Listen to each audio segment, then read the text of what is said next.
Hey there, everybody. Welcome to another episode of Command the Courtroom Live. And I'm your host, Wendy Hernandez. As you know, I'm the founder of Command the Courtroom. And hi, everybody out there. I just want to do a couple quick shout outs to the Tenacious Warrior. She's my trusty right hand woman, always helping me out. Linda Marie, Raul, I'm so grateful to see you. You show up every week. So I'm sure more people will be joining us. And while we're waiting for people to come in, I'm just going to give a quick disclaimer, and then I'm going to introduce my fabulous guest. So as you guys know, I'm an attorney. I'm only an attorney in Arizona. This show is not meant to offer legal advice. It's for educational purposes only. Remember that you have to follow the rules and the laws of your jurisdiction, wherever that may be. And it could be in a state other than Arizona. I know it could be in a different country. There's a lot of people who watch this show from other countries. So wherever you all are, check your local rules and laws. And also, just be mindful of the ecosystem here. I know most people who are on the stream are respectful and kind with one another. Remember that if you say something, quote, bad, it possibly could end up as Exhibit A in a courtroom case against your ex if they're on this chat and they're listening and watching, but not saying anything. So please pay attention to what you say. So with that, I want to introduce my guest. So today's guest is Dr. Alexandra Stockwell. She's a physician turned relationship and intimacy expert. After 12 years in medicine helping families heal their bodies, she studied the science and art of emotional and sensual connection to help her patients heal their relationships as well. So for 2 decades, she has been guiding men and women to bring pleasure and purpose back into all aspects of their life, from the daily grind of running a household to creating ecstatic experiences in the bedroom. That sounds pretty good. So I want to welcome Alexandra. Thank you for being here on the show today, Alexandra. Oh, I'm so glad to be here. I'm really excited for our conversation and ready to dive in. It's a good topic. I think it's a fantastic topic. So today, I didn't mention it, but we're gonna lead off with some things that are direct. I can't talk tonight that are not directly on topic, but we'll get to the topic. And we're going to talk about, though, is introducing a new partner after a breakup, either a divorce or a separation. So introducing that partner to the children and to your ex. But first, Alexandra, we had a wonderful conversation a few weeks ago about divorce and your experiences with divorce and your perspective on divorce. I'm wondering if you'd be willing to share a little bit about that background that you have that is, I think, kind of unique. Yes.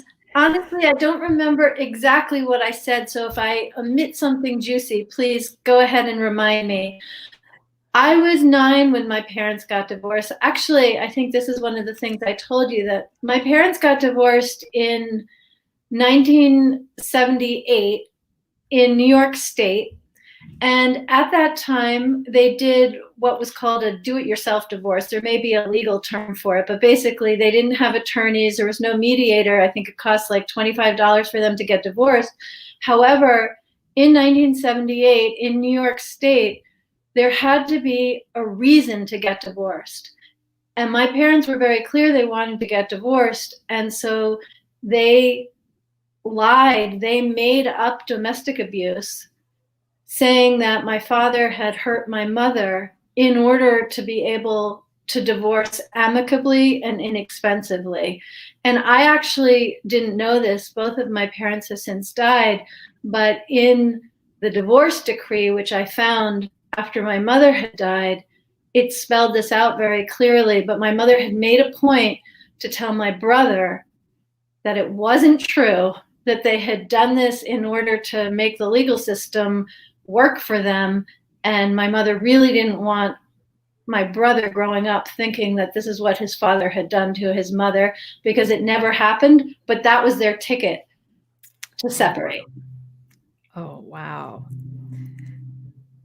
So I didn't know any of that. I have to say that from the outside, it looked like I had a good situation because my parents did their best to prioritize my brothers and my experience. And so actually, after my parents got divorced, my father used to come for dinner every Thursday night for about a year.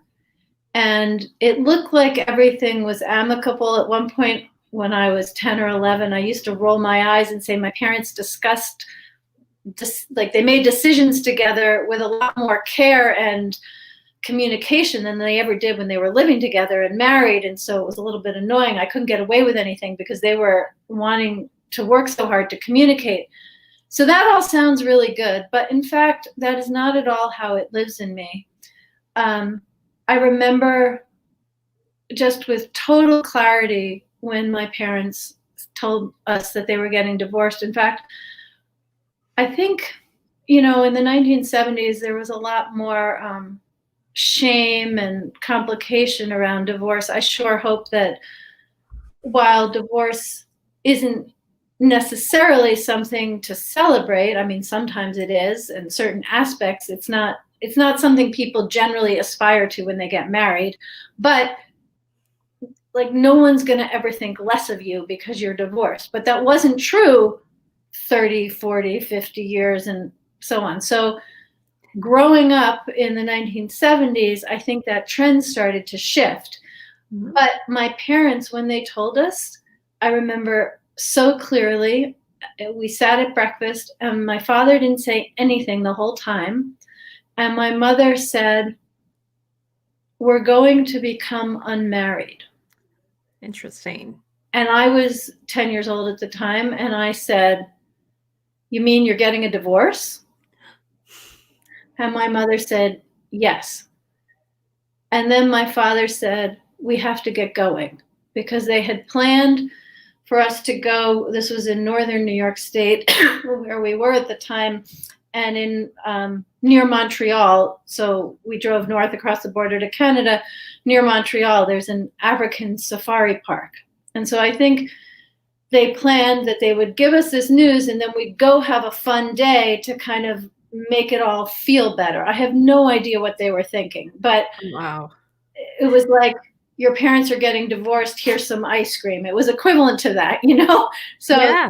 they said they were getting unmarried, and then we all got in the car and we went to the African safari park, where we drove through and there were monkeys on the car. I remember a baboon trying to remove the mirror. But anyway, the point is that it was just complete denial of the emotional truth of the situation. And Yes. so from the outside, it looked like a very smooth transition. And I was grateful that no one was smashing walls and breaking furniture and being violent. I certainly was always grateful. But it also was very disorienting to me because it was like this massive shift had happened. Everything in my life was completely different, but it was a 90-second conversation. Then off we went to the safari park. So this has been a source of a lot of learning for me about what these conversations really need to be. And I'll just add super quickly that this went on when my father had different relationships, even when a woman was moving in and then they got engaged. He never told me. And years later, I said, "How could you have not told me?" And he said, "Well, I didn't know how." Wow. And one of the reasons I want to be on this show is so that I don't know how is not a reason that anyone listening doesn't actually speak with their children, because it matters so much that you actually have meaningful, age-appropriate conversations with time for dialogue. Thank you, Alexandra. That is heartbreaking. Do you remember when you were going through this experience and you were hearing your mom saying we're going to be unmarried? Like, how were you feeling? Did it hit you like a ton of bricks? Or, I mean, how were you feeling? Did you see it coming? You know what? It didn't hit me like a ton of bricks, but I think before that, I was a somewhat like peaceful, quiet pretty little girl. And you can see it in the pictures, within about a year, I started to become round and overweight. And what I mean by that is that I ate instead of really feeling my emotions, in case that's not clear. That's what I mean when I say that. And I did that for a long time. And then the other thing is that whereas I might have felt sad or I don't know what, I just immediately disconnected from my emotions. There was zero modeling of how to feel the whole range of feelings, the sadness, the excitement about new possibilities. I mean, not that there was a lot there, but there were a whole bunch of feelings. And instead, I just went super intellectual and in my head and disconnected from my heart. And the main thing that I remember being upset about is that at the same time that we heard this, the one other detail that I elicited was that my father was going to be moving in with our favorite babysitter, who was a single woman. And as I kept asking questions, I don't think it was right in that conversation, but it was soon thereafter, it was clear that she was preparing the apartment for the two of them to live in, which meant she had known for months about this divorce, which took place in June, but I found out in August at the end of the summer. Because I went to summer camp and my parents didn't want to say, we're getting divorced, and off I went to sleepaway camp for the first time. So they waited very deliberately until I came back. But what was apparent to my logical mind is that this babysitter had known for months. And the thing that hurt me the most that day was that she had known for months and I didn't know. Yeah. That's so difficult. That's the thing that I had access to feeling, but the feelings about my parents actually splitting up, I didn't have access to, honestly, for years, because that just wasn't the culture of the moment. Okay. Great. So thank you for sharing that story. And I remember when divorce started becoming more widespread, and I was, I don't know, maybe 10 years old. And I remember living in the town where I grew up in, and a friend of mine came to school, and she was just so upset one day because she said her mother had left and she was going to live with her dad, and that was it. And she was heartbroken. And then it seemed like divorce started hitting different families. It was a new thing, and it was terrifying for me as a child. Every time my mom and dad would argue, my brothers and I would cry because we were afraid that they were going to get a divorce. So it makes sense to me that, a child who's going through this really needs to be connected with emotionally and comforted. So talk to me about what parents should be saying to their children to have a different conversation than the conversation your parents had with you about divorce. I will, but I'm going to add one thing before I do this. So okay. I'm a doctor. I no longer practice medicine. I work with individuals and couples on relationships and intimacy and family sometimes too.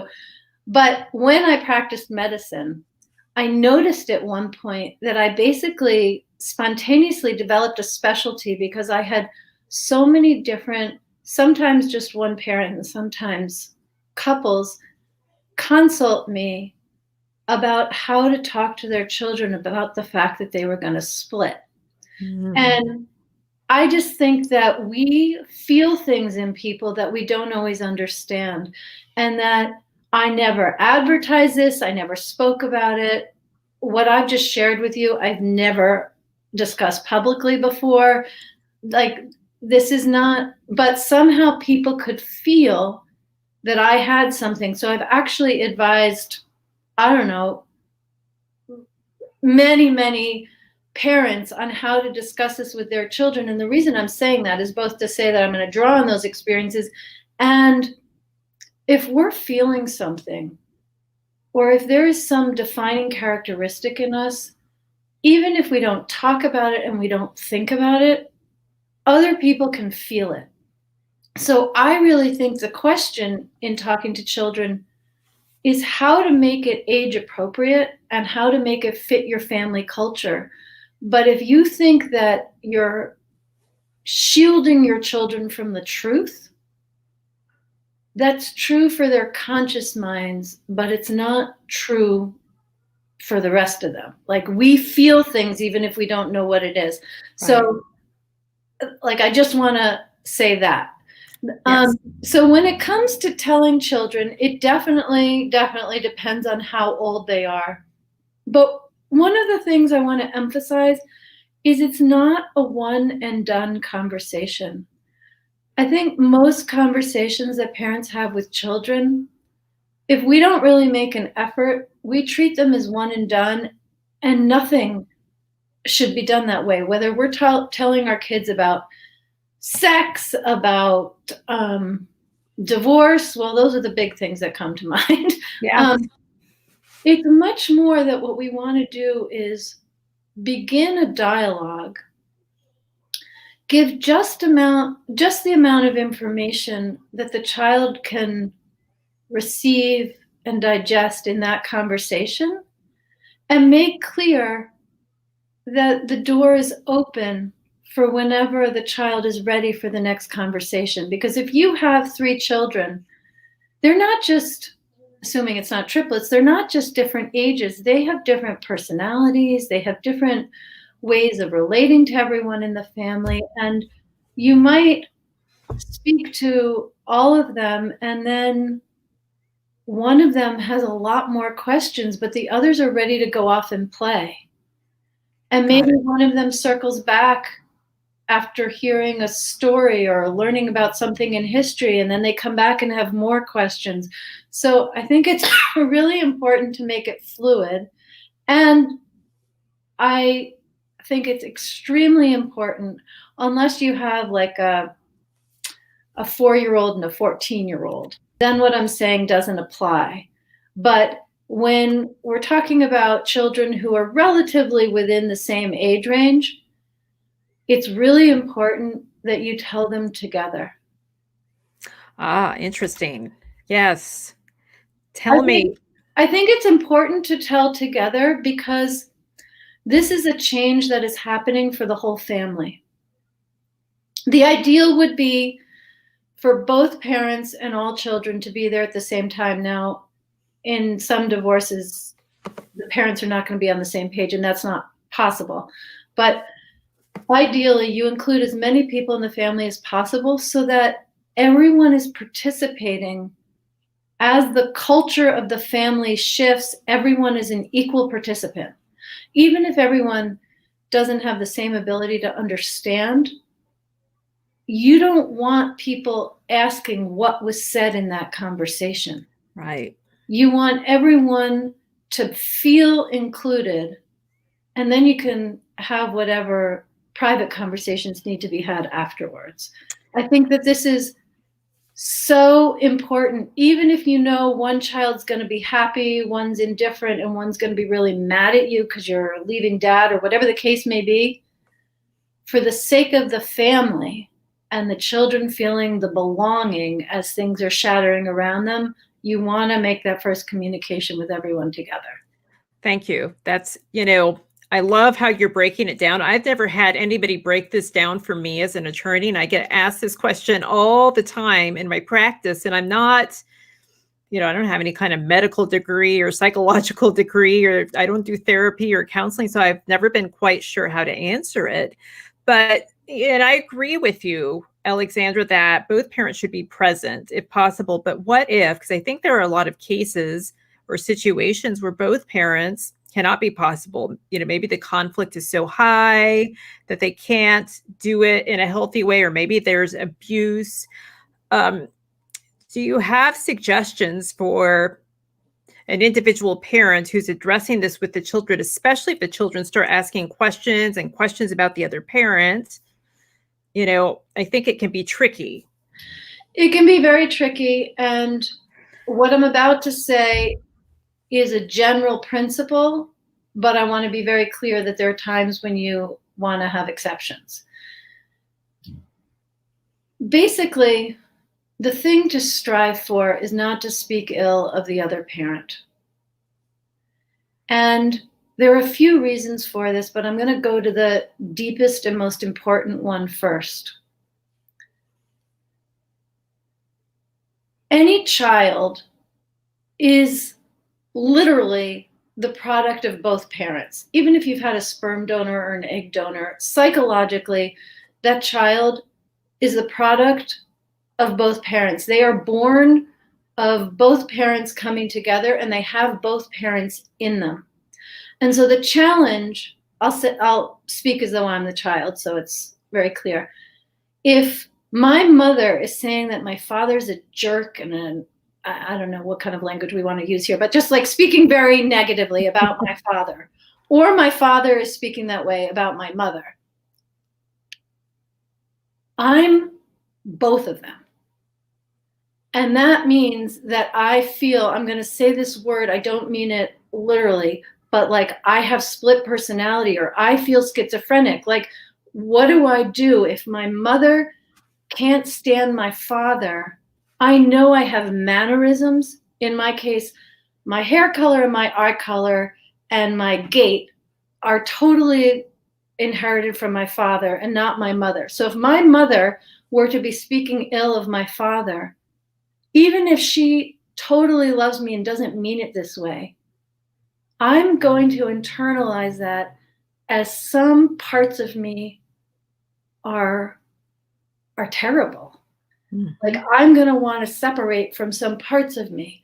And so what I really encourage parents to do, especially when things are not friendly, is to say to the child, like, love the parts of them that are like the father. So in the example I gave, my mother might say to me, I just love your eyes. You really have the eyes of your father, and they're so beautiful. Like, you can only find things that are positive forms of the other parent as they live in the child, which doesn't mean that you ever want to look in that father's eyes again. That is not the point. But the point is to honor how the other parent continues to live in the child, because otherwise the child is stuck reconciling these two aspects, and you do your children a great service not to leave them in the situation where they have to reconcile two halves of themselves, which are always together but feel in conflict internally. Yes. So if the mother was an avid reader and the child loves to read, even if the father can't stand the mother, to say, oh, you have your mother's love of reading, you're going to be so educated. You can say that sincerely if you get over yourself. And it doesn't mean anything about how fond you are of the parent, but it is one of the biggest gifts you can give your children after a divorce. Thank you so much. That's a beautiful, beautiful piece of advice, something I've never heard or thought of. So that's wonderful, because I think sometimes people feel really hard pressed to say something nice about the other parent. But, you know, you've just kind of spun this in a way and given me a fresh perspective. So thank you. I love that. And you don't have to say something positive about the parent, right, but more how the parent lives in the child. And I also want to say, you know, if you've separated because the other parent had an affair and was super nasty and doesn't want the kids to know, that, depending on the age of the children, if they think it's all your fault that you left, but you were responding to a situation that the other parent caused, I'm not a fan of keeping that a secret forever. Like, the children deserve to know the truth, because if they don't know truth, they're making up stories.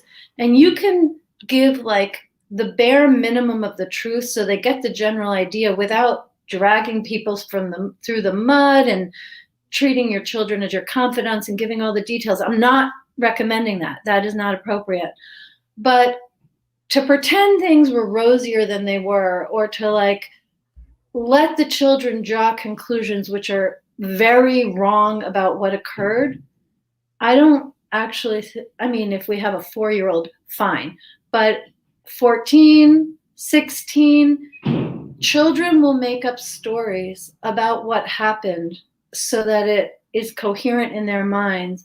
And if they're missing some of the important details, they're going to make up stories that aren't true. And so there's a way to share the basic truth without like pouring all the emotionality on them at the same time. Does that make sense? It does make sense. So could you give a for example? So for example, say the other parent was abusive in some way, and the children are asking, well, mommy or daddy, why did you leave? How can you give us a for example how to be truthful without dragging the other parent through the mud? I want to acknowledge that every situation is unique. So again, I'm conveying a principle, but in that example, you might say, Daddy gets really angry and it wasn't good for me to be there when he was angry. That's plenty for a 5, 6, 7-year-old. Okay. Perfect. That's, and so Jules Verne, who's very active, and Jules is all the way in Australia, and she's, among other things, an astrologist. And Jules, I want to bring up, today's a special day. I think it's the solstice here, and I think there are 2 planets that are in alignment. That's what I've heard, Jupiter and Saturn, right? So we're supposed to have a beautiful star. But anyways, that's beside the point. So this question, should we respond to this question? What if the child comes back to say the other parent spoke ill of the mom or dad? Just say they're ill. I think that's super tricky. If you have a young child who's kind of all in fantasy and not living in a very specific logical world, yeah, you could say that. But I suggest looking for a way to say the truth without specifically putting down the other parent. So if let's say the father says something terrible about the mother's personality, and so then the child comes and repeats this, then one option is to see if this child knows anyone in school who's a bully, and say, oh, that sounds a lot like when Freddie made fun of your hat, or whatever. The point is, excuse me, the point is to make it relatable in the children's existence. So one of the things that I would recommend, I think this is a good idea for all children, but specifically around the time of divorce, to be reading lots of stories. Because then you have to read stories aloud, and then you have reference points to refer to. So maybe in this case, where the father has spoken badly about the mother and the child says it, you could say, oh, that's just like Cinderella's stepmother. Because when you give a reference point, it helps the child process it. You don't need to do the analyzing and the processing and the just making it logical. That's not appropriate for children. But if you give them an image, then they can work with it, because we all know what happens to Cinderella's stepmother, but the child can just let that happen in the realm of images and unconsciousness. Another thing, this is slightly off topic, but I think it's really great.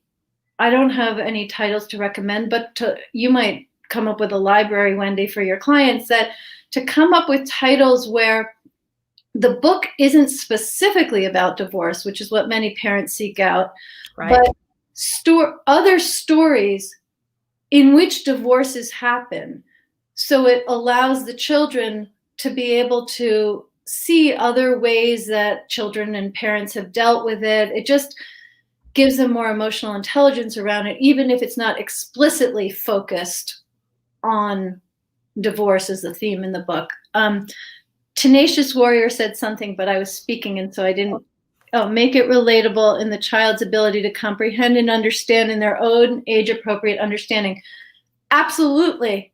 And so you can see that if you say, oh, that's just like Cinderella's stepmother, then the child knows, like, it's like otherwise they're biting something and they can't chew it up and digest it and take the nutrition and get rid of the rest.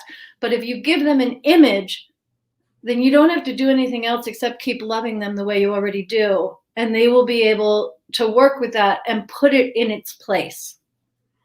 Excellent. That's another really great tidbit that I have never heard before. So many valuable nuggets of wisdom here, Alexandra. Thank you.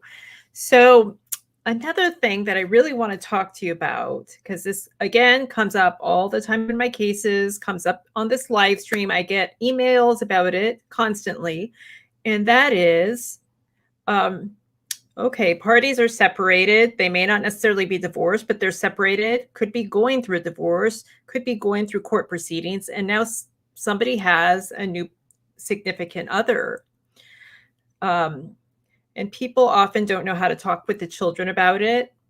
They often don't know how to talk with the ex-partner about it. And I'm hoping you have some ideas, thoughts, suggestions in that area too. Yeah, so I want to be clear first that if the parents are separated and there's any legal ramifications around whether or not there's a new partner, like, I'm not speaking to that at all. I'm just speaking to the emotional health and clear communication. Thank you. Because there may be times when it's not good legal strategy to introduce a new partner yet.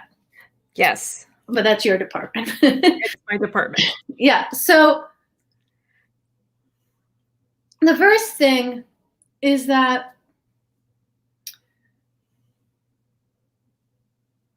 parents often want to shield their children from further heartbreak, from more transitions. So waiting until the relationship or the connection is established enough to be worth mentioning, I think that is a good plan.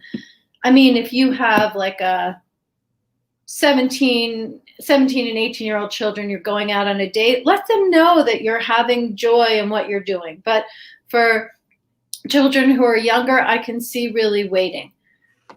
And then, yeah, there are 3 different people to involve, and let's look at each one separately.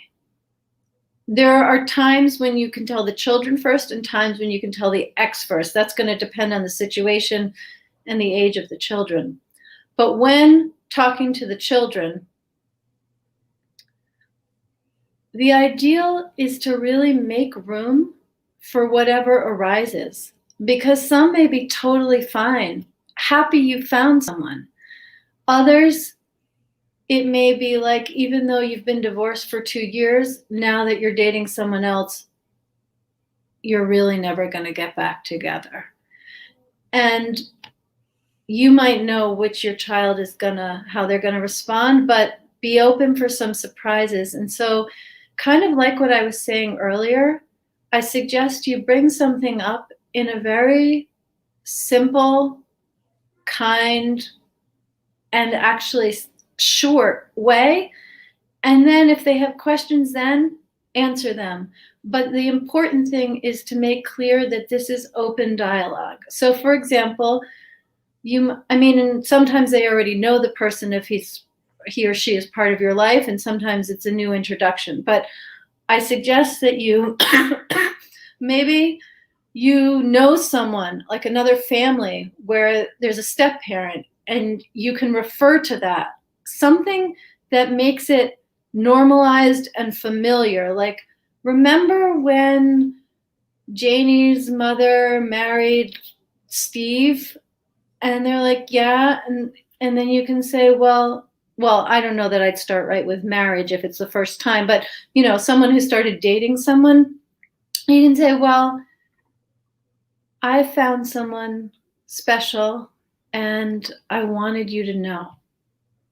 Like to make the conversation about your relationship with your children rather than to make the conversation about your relationship with this new partner.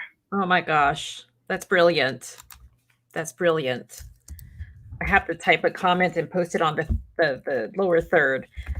Make the conversation about your relationship with your children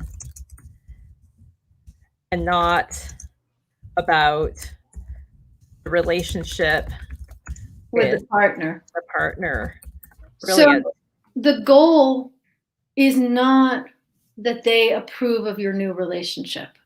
Like you're the parent and you get to decide what you're going to do. But the goal is that you feel more connected with, that the children and you feel connected, or at least there's opening to continue to grow and explore and work out whatever complications there are. So I think that's probably the most important principle for talking with the children. Now, when talking with the ex, it again is going to depend if you're good friends with the ex or you're just informing the ex because he's your children's parent and he deserves to know what's happening in your children's lives.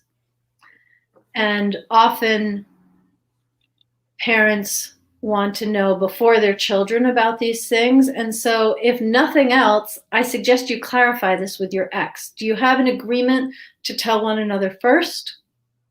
Do you not have that agreement? Whatever agreement you have, you want to honor it. And I actually suggest, unless there's a toxic, abusive situation, but if things are basically kind, I suggest you say, you know, we had a good relationship, or, you know, mentioned a good memory from when the family was together. Like, honor something positive in the relationship that is no longer, if that's relevant. And then say, and I'm ready to create something like that with someone new, and I wanted you to know I've met someone. Like, there's a way in which when you tell your ex about your new relationship, it brings up all the wounds of the past, and then it can create complications. But if you, again, honor the relationship with the ex in that conversation, it's a good strategy for being able to move ahead with more freedom and ease and delight in the new relationship. Now, if it's someone who's toxic or abusive, then you just need to communicate what you need to communicate and make the boundaries clear. I'm really suggesting honoring the relationship which has ended with someone that you have good rapport with and you feel collaborative. And you should know that no matter what you've established and no matter how long it's been that way, things are going to shift when you have a partner and your ex knows. So you want to just acknowledge that and have that be part of the dialogue between the two of you. Excellent. And you're not asking permission. You're giving the gift of including someone in something important, but you are not asking permission or approval. So don't say anything that sounds like you are, because that sets up a dynamic that isn't actually going to work for you down the road, potentially. Got it. Okay. So, you know, when it's not an abusive or not a toxic relationship with the ex, it can be still kind but firm. You're not asking for permission. And if there's an abusive relationship with the ex, essentially it's providing information in a firm way. Yeah, and honestly, what I think is the trickiest situation when telling an ex about a relationship is, let's say you haven't really been with anybody else, at least not that anyone knows about, since the divorce. Now you've started a relationship, someone you've been talking to and seen a few times, and it's clearly going to be a serious relationship. And your ex has had lots of so-called relationships, you know, lots of partners coming and going for a few months at a time, always wanting to introduce them to the kids. That's the trickiest situation, because you want to include your wholesome relationship and have the children be involved, and you want to protect the children from the revolving door. And it's very, very hard to establish something which looks like it's not equal, because then that other partner is going to be like, well, you're introducing them, why can't I? Right. And acknowledging the good in the relationship before, and naming some time when this person showed up for you in a good way, or some time you enjoyed, or the way you celebrated the holidays back in 2010, whatever. That's paving the way for the two of you to draw on the time you were together as a family, so you can be collaborative for the good of the children. That's what that's doing. Got it. Got it.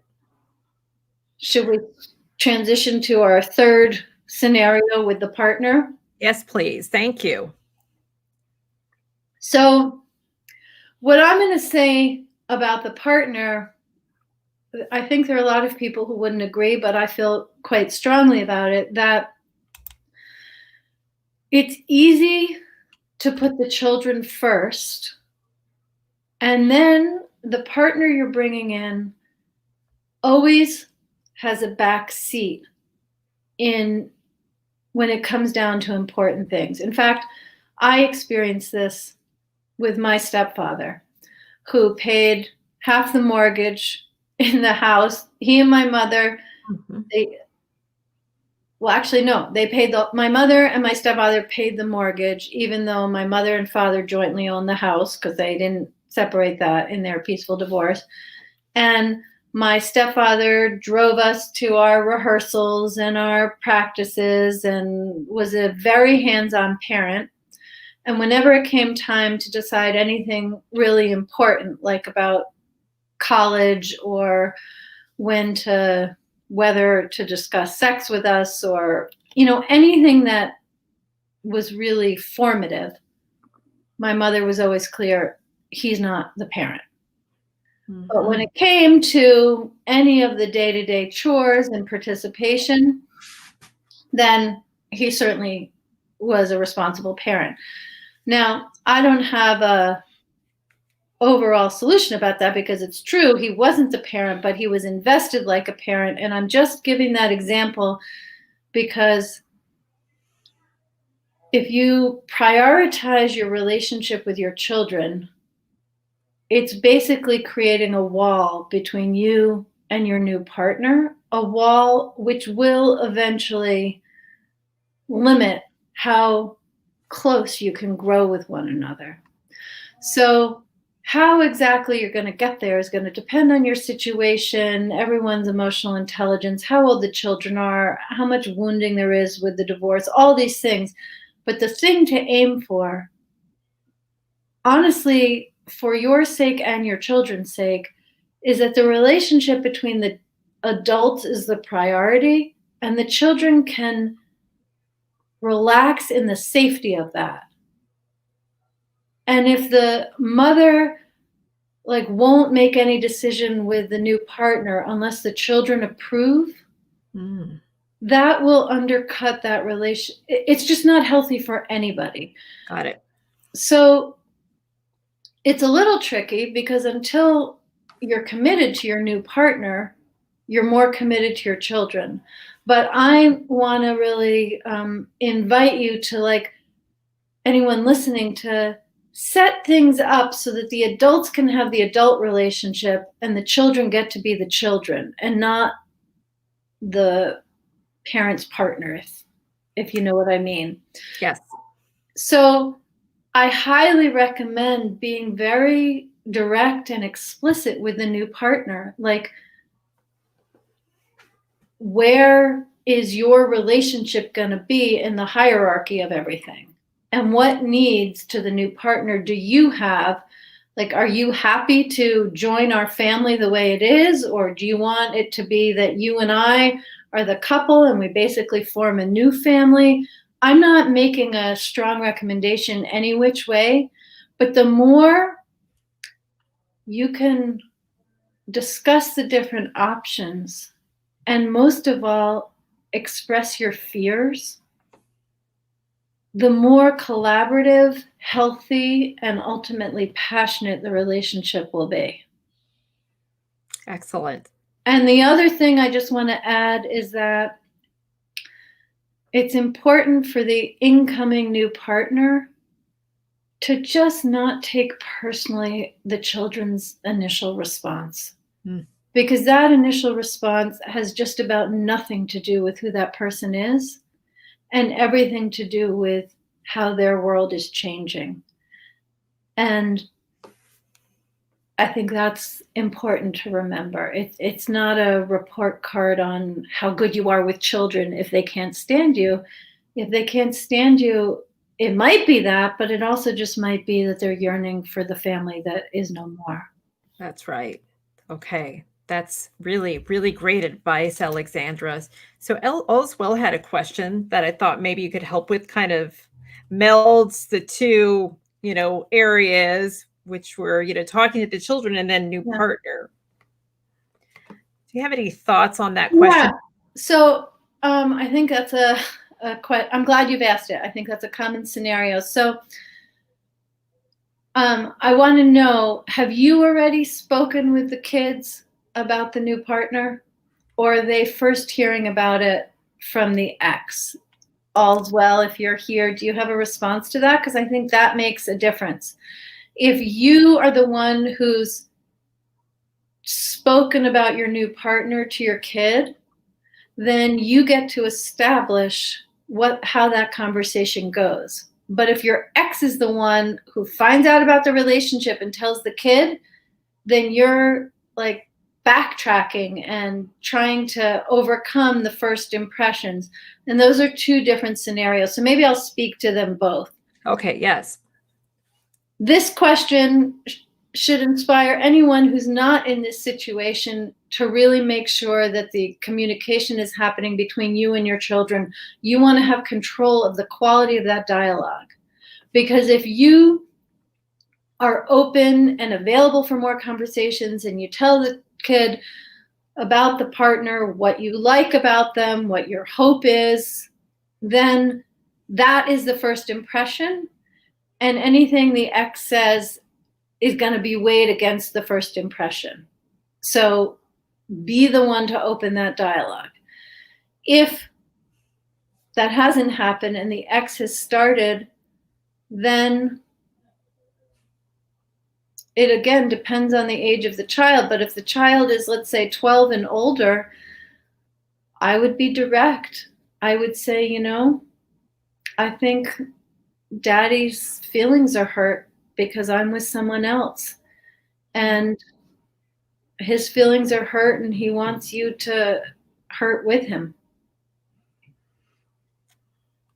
Because that's the truth of the matter. Okay, my ex still tries sabotaging my relationship by saying negative things about my husband, even though we're married and have been together for years. Oh, 8. Okay. All right, I have a response, which is there's a book, maybe I'll post it afterwards, that I highly recommend you read. It's about the victim triangle, and you can explain the victim triangle to an 8-year-old in very simple terms. I'm not going to give the whole description right now because it's beyond the scope of what we're talking about. But the main thing is that with an 8-year-old, and you've already been married for a while, there's a lot more years of this to come. So there's no point in hoping for unicorns and rainbows. You need to face it. And I think what I would do, I'm going to recommend the book, but also we all know that bullies have been bullied, that when people are hurt, they go into shutdown and get quiet and freeze, or they go into fight and bully, and it's easier to just sabotage someone else's relationship than to feel the pain of the loss of the relationship or whatever his pain is. So what I would suggest you do, all's well, is start looking at other people and maybe children your 8-year-old knows. And anytime you see, or TV shows, like wherever, books, whatever you have as places where you see someone being mean to somebody else, and point out that the one who's being mean must really be hurting. Mm. You can find this in any children's story. You can find this in any TV show. You can find, because this is one of the qualities of human life, that when we are hurt, we either go into fight, flight, freeze, or faint. And anyone, if your ex is putting down your husband, that is just pure fight because he's hurt. And whether he was hurt by you or hurt in childhood, like none of that matter. Right. Hurt people, exactly. So what I'm recommending is, instead of essentially putting your ex down, which is doing exactly what your ex is doing by putting your husband down, instead just make part of your family conversation the things that everyone in your family understands, meaning your husband, you, and your 8-year-old son, that when people are mean, it's because they're hurting. And that way he has a way to process what's happening. That's my suggestion, because the fact is that if nothing else, divorce means that children really need to develop their emotional intelligence more rapidly than children have the luxury of doing otherwise.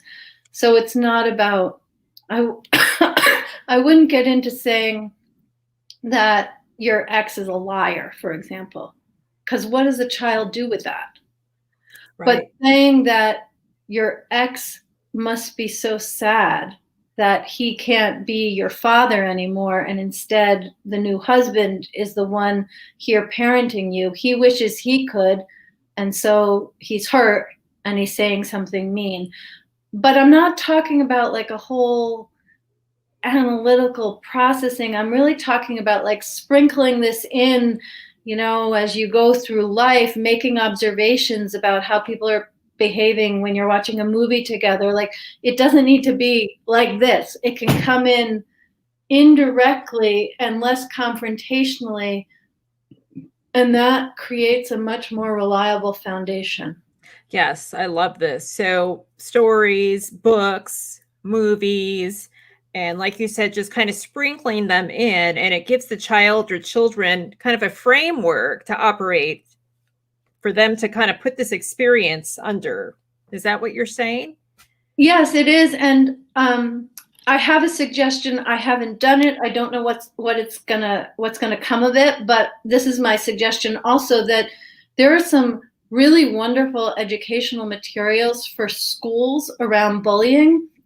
And I would look that up and see if any of it applies to working with your 8-year-old, because basically his father is being a bully, but you don't need to call him that. You can just work with the principles that people work with when addressing these kinds of issues.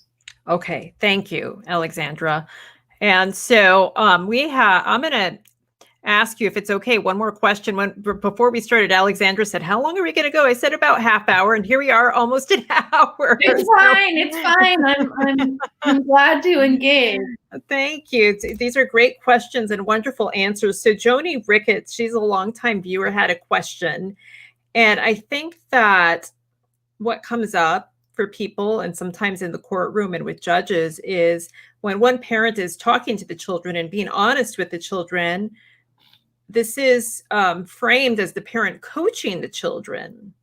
So I don't know if you have any thoughts on that, you know, especially if a parent feels like they're just being honest with the children, and now, you know, a coach or the other parents, or I'm sorry, an attorney or the other party is saying that that parent is coaching them. Do you have any thoughts on that? Yeah, let me think about it for a minute. It's a new question to me. So yeah.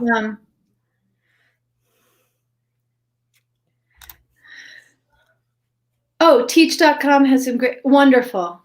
Yeah, because the ecosystem of a 2-household family is actually very similar to what's happening in a school, in the way that we meant it. So what I would say, the first time I'm thinking about this, about coaching versus telling the truth, it's in how simply you speak. So it's tempting when you're telling the truth to want to kind of convey a whole web of understanding. And my recommendation is to keep it as simple as possible. And if you have an 8-year-old, speak like you're talking to a 3-year-old, not with your tone of voice, because 8-year-olds get offended by that. But I just mean in terms of the level of concepts. And if you're talking to a 15-year-old, talk with the level of concepts you might speak with an 8-year-old, because they can always ask questions if they want to know more. But I'm guessing that, I mean, first of all, if the other parent's attorney is saying that, they're just accusing, and that's sort of the way the legal tussle goes. But if we look at that as a valid concern, I would say coaching is really is being invested in what the child believes, like wanting them to see things the way you do. That's not the goal of telling the truth. The goal of telling the truth is just keeping it so simple that they have access to what's real. I'm going to give an example. It has nothing to do with families, but when I talk about simple, it's the difference between saying the sky is blue versus the atmosphere has these qualities and the light waves pass through, and it, when the light waves, I don't know my, Okay. but like That's when the yeah. light waves pass through and at certain frequencies, then it turns into the color blue. If the frequency of the light waves was different, then it would look yellow. And then what it does to the rods and the cones in our eyes, and da da da da da da da, such that it appears blue. We don't need any of that. When I say keep it simple, I mean the sky is blue. So in this case, like, well, we'll go with Allswell's example with the 8-year-old and the ex saying negative things about the husband, to just say, I think he's a really good man. That can't be coaching. That's just really simple. And I think in general, we give too many details to children, and children are super, super, super skillful at imitation. So it just seems like they can catch and integrate all kinds of things.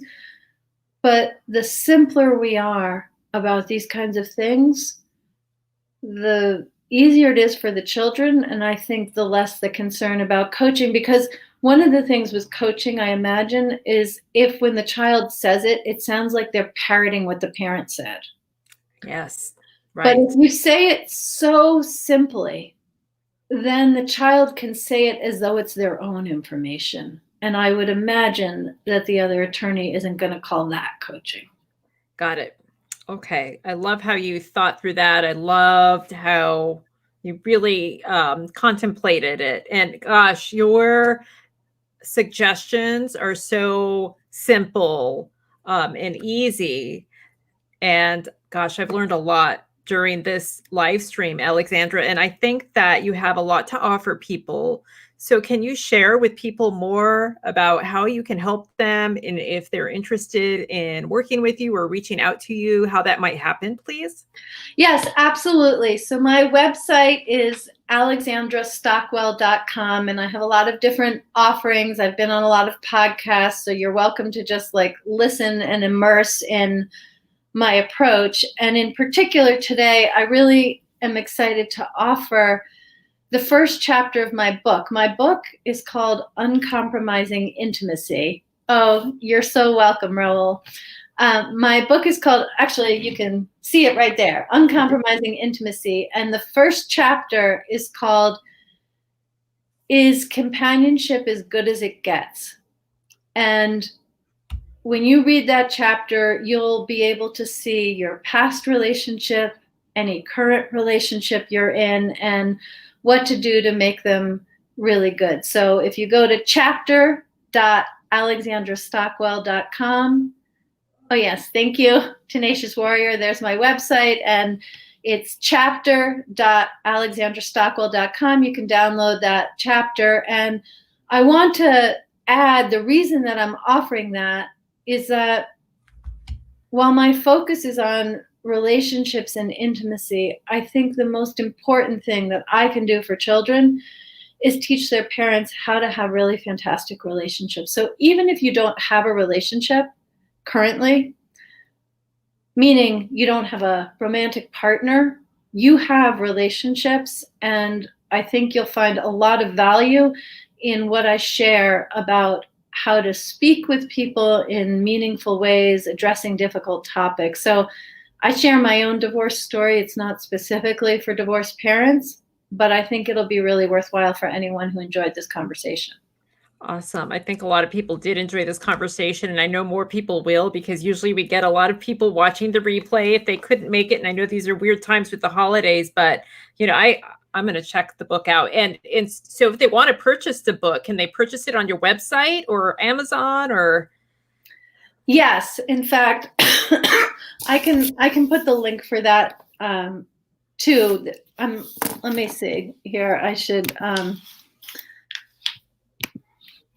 I want to confirm that it's, let's see, alexandrastockwell.com/book.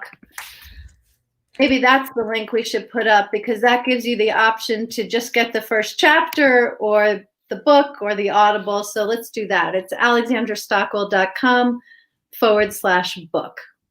Book. Okay. Yes. Excellent. And I recorded the Audible, so you'll be able to hear me if you want more of that.